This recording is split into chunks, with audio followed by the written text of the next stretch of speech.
As more people begin to think about flying again, concerns about the transmission of COVID-19 remains high, and for good reason. As Consumer Reports points out, inconsistencies in government and airline policies have caused headaches since the early days of the pandemic. But there are some things you can do to make your flights as safe as possible. News 8 Now's Martha Koloski has more in tonight's On Your Side.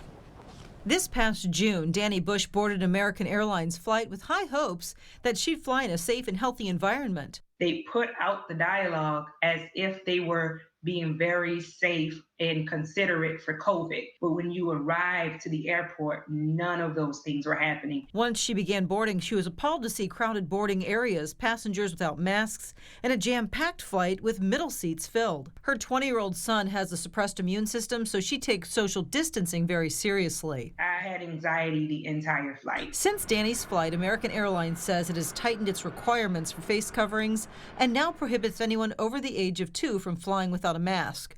While some airlines make mask wearing mandatory and are blocking off middle seats, Consumer Reports has found airlines' COVID precautions are all over the map.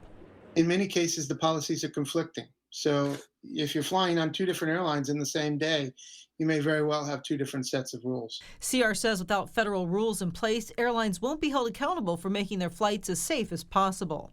The Department of Transportation has not stepped up and has not protected consumers as we believe they should. In the meantime, if you must fly, here's what you can do now to keep yourself safe.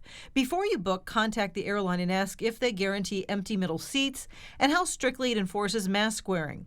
Pack a go bag with extra masks, hand sanitizer, and sanitizing wipes. When you board, clean your space, wipe down the area around you, even the air nozzle above, and blast that air from the nozzle directly onto your face for the entire flight.